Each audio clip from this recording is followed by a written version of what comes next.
Jéssica, eu me separei, saí de casa, não dividi os bens. Agora passaram-se anos e eu quero saber se eu ainda posso fazer essa divisão. Ou melhor, Jéssica, eu tenho um filho que não foi reconhecido pelo pai e agora esse pai faleceu.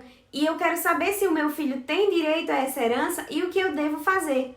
Pois é, essas são algumas das perguntas que nós vamos responder hoje nesse vídeo. Olá, meus queridos amigos exploradores do direito.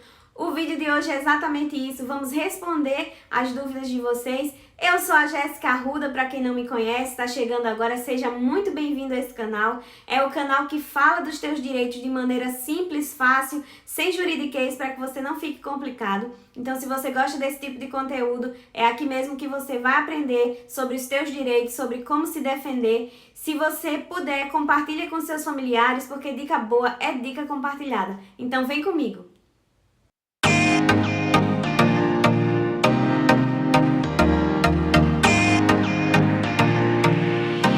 Hoje eu tô sem o meu ajudante, então eu mesma vou ler as perguntas que vocês mandaram e que eu selecionei e vou respondê-las, tá certo? Vamos então para a primeira pergunta.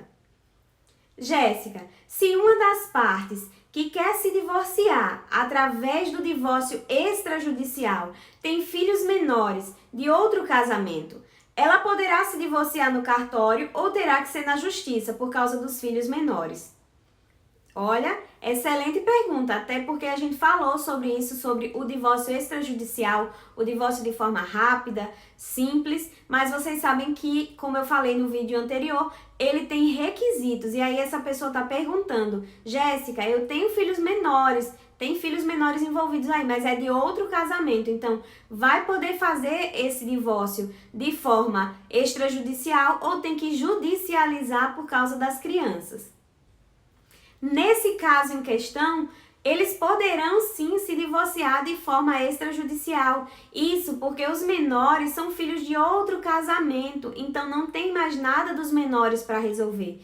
Isso porque a questão dos menores é um pouco mais delicada e deve ser olhada sempre com um olhar garantidor dos direitos dessa criança, e por isso que geralmente não é feito pelo divórcio extrajudicial, e sim de forma judicial. Tem que judicializar, dividir pensão, direitos, obrigações, enfim. Mas nesse caso, como os filhos são de outro casamento, esse casal poderá sim se divorciar de forma extrajudicial. Vamos agora para a pergunta número 2. Meu filho não foi registrado pelo pai e agora ele faleceu. Meu filho tem direito à herança? O que eu devo fazer? Com certeza, gente, todos os filhos eles têm direito a receber a herança. Nesse seu caso, como seu filho não foi registrado pelo pai, você terá que ingressar com uma ação de reconhecimento de paternidade pós-mortem. E aí, nessa ação vai ser feito o exame de DNA e uma vez comprovado que seu filho é realmente filho do falecido, ele terá direito a receber a sua parte na herança.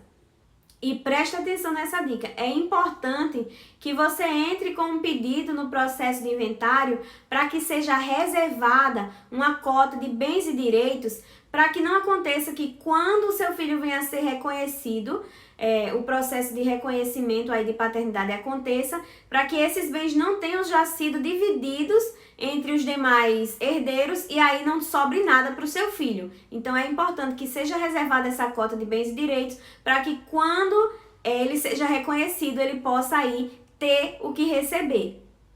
Pergunta número 3. Minha esposa é filha única, não possui mais pais, não tem filhos, não tem nenhum parente, sou o único parente sobrevivente. Ela também não possui testamento. Se ela falecer, a herança dela fica toda para mim? A resposta é sim. Isso porque se não há ascendentes nem descendentes, o cônjuge sobrevivente é o único herdeiro em qualquer regime de bens. E no caso em que houver testamento, no caso aí você já disse que não há, mas se houvesse testamento, então 50% dos bens seria para as pessoas que ela deixou reservado, para as pessoas, para entidades, enfim, para quem a pessoa, o autor da herança decidisse deixar esses 50% e os outros 50% para o herdeiro sobrevivente. Pergunta número 4. Gostaria de doar uma casa para uma pessoa que não é meu parente, mas essa pessoa é idosa e muito doente. Gostaria que ela vivesse confortavelmente até sua morte. Porém, não gostaria que após a sua morte a casa fosse para os seus filhos, pois eles não se importam com ela. O que é que eu posso fazer? Outra pergunta bastante interessante. Isso, gente, porque o normal é que quando você doa um bem, aquele bem vai para aquela pessoa que você determinou, digamos, vai para o João, e aí quando o João falecer, esse bem vai ser dos seus herdeiros, dos herdeiros do João. Nesse caso, não. Essa pessoa está perguntando se pode fazer essa doação para que essa senhora, essa idosa, viva bem, enquanto estiver viva, viva confortavelmente. E aí, quando ela falecer, ele não quer que a casa passe para os herdeiros dessa senhora. Ele quer que volte para ela. E existe sim o que você pode fazer, porque existe a cláusula de reversão, ela está prevista no artigo 547 do nosso Código Civil e ela diz que o doador ele pode sim estipular que os bens voltem ao seu patrimônio caso ele sobreviva ao donatário. Isso é bastante interessante. Essa cláusula ela deve estar expressa na escritura pública ou no instrumento particular de doação. Pergunta número 5. Me separei há alguns anos e não dividimos nada. Ainda posso pedir a partilha de bens? Olha, essa é uma dúvida de muita gente mesmo. Muitas pessoas fazem isso, né? Se separam, não dividem nada e aí depois fica pensando, nossa, será que eu ainda tenho direito de pedir aí a partilha dos bens? Como é que acontece? E é isso que nós vamos falar agora. Para vocês entenderem melhor sobre esse assunto, vamos agora aprender o que é separação de fato. A separação de fato é quando acaba o relacionamento, mas não há formalização desse fim de relacionamento. Ou seja, um olha para o outro, decide que não dá mais, que não vão ficar juntos, cada um segue seu rumo e pronto. E agora que você já entendeu o que é a separação de fato, vamos ver o que diz o artigo 205 do nosso Código Civil. Ele diz que a partir da separação de fato, começa a correr aí o prazo prescricional de 10 anos. E o que é prazo prescricional, Jéssica? Prazo prescricional é um prazo que todo cidadão tem para buscar os seus direitos. Respondendo a sua pergunta, você vai olhar da data em que vocês se separaram de fato, em até 10 anos, você vai poder requerer essa partilha de bens. Ah, Jéssica, mas e se fizerem 11 anos? Não pode, tá certo? Você dentro do direito, você tem que agir dentro dos prazos. Passou de 10 anos, você já não pode, você perdeu, o seu direito prescreveu e aí você não vai conseguir pedir mais essa partilha de bens. No direito, você tem que agir sempre dentro do prazo, porque o direito ele não socorre os que dormem.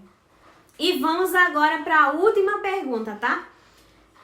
Quero me divorciar, mas meu marido disse que não vai me dar o divórcio de jeito nenhum. E agora? Falei para irmos ao cartório, mas ele se nega a se divorciar. Vou ter que ficar casada contra a minha vontade? Não, né? Isso chega a ser até um absurdo da gente ouvir.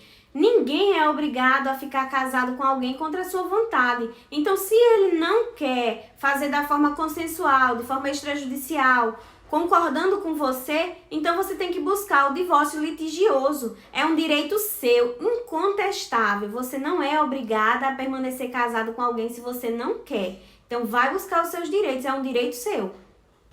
E, gente, quando nós lemos uma pergunta como essa, né, nós paramos para pensar o tanto de violações de direitos que nós temos todos os dias, quantas pessoas que têm os seus direitos violados e muitas vezes não sabem nem o que fazer.